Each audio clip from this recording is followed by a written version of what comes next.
This legislation, according to the graphic, will target people who boycott Israel. So target people who boycott Israel with fines up to $1 million and prison sentences up to 20 years. Here's the thing. That sounds terrible. I would, of course, be 100% against any type of bill that even remotely resembles that.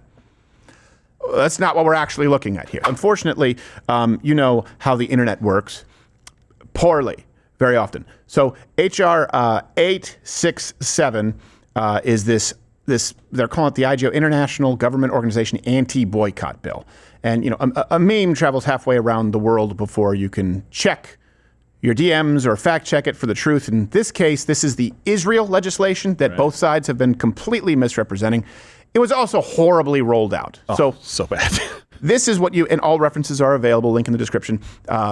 A new graphic that went viral here on X, so you may have seen this. This legislation, according to the graphic, will target people who boycott Israel. So target people who boycott Israel with fines up to $1 million and prison sentences up to 20 years. Here's the thing. That sounds terrible. I would, of course, be 100% against any type of bill that even remotely resembles that. That's not what we're actually looking at here. And I still think a case can be made whether it's good or whether it's bad. But that graphic is false. So voting on the bill itself was delayed, with Thomas Massey saying, "Thank you for your vocal opposition on this platform. It was a ridiculous bill that our leadership should have never scheduled for a vote."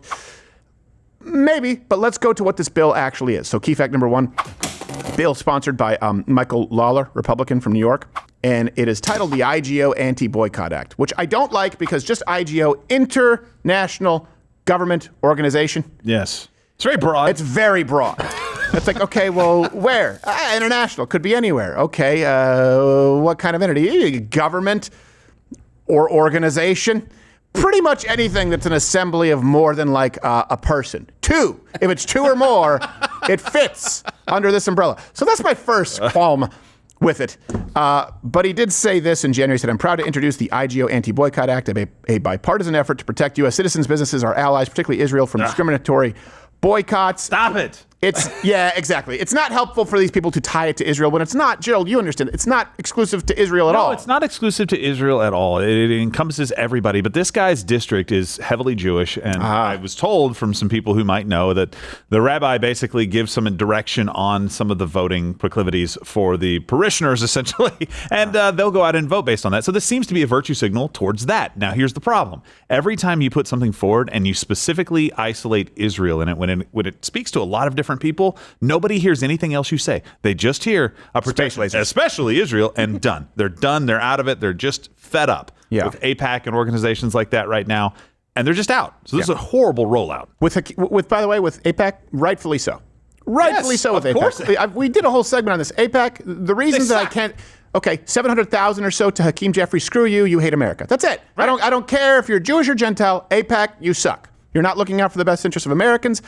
I care about Jews here in America far more than I care about Jews in Israel, and I hope that they personally insert rockets into every single member of Hamas's ass. Just to be clear. We have the rockets. But we're at a point now where it's like if someone just throws in, it's like this cluster bomb. It just throws in Jew, and everyone's like, it's like a shark feeding frenzy.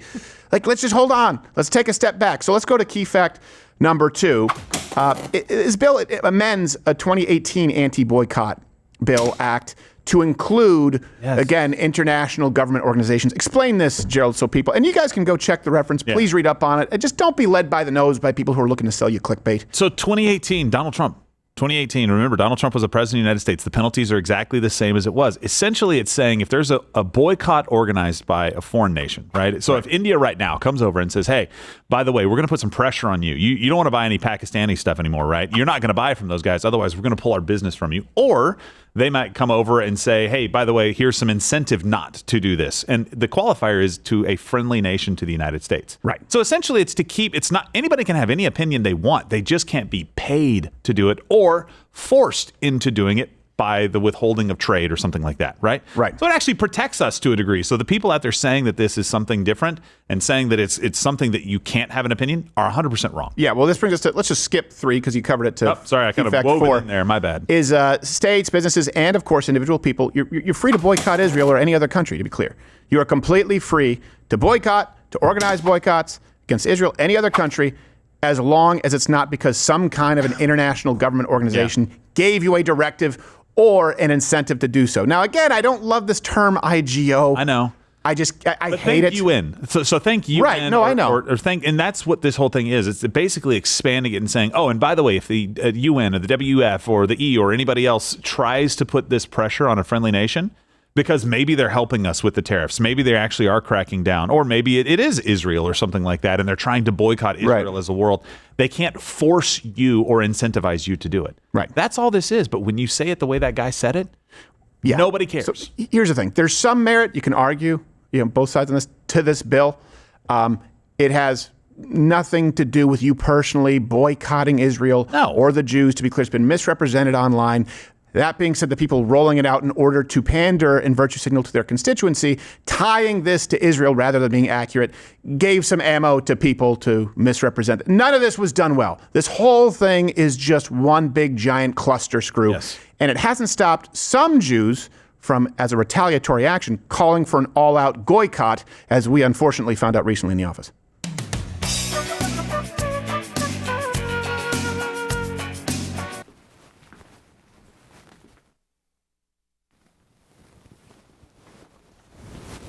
Ooh, this is going to be a good day. Hey, Sam, good morning. Oh my God, that hurts. What are you doing? This is a boycott. Sam, I'm half Jewish. Really? Oh, Yeah, I'm so on my sorry. mother's side. Really? Yeah, ever since she adopted me. Half-breed.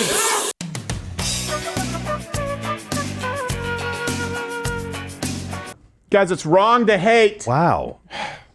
Sam's a bit aggressive. I've always said that. It's wrong to hate. We have a no-hate policy here in this office. Someone should call HR on that.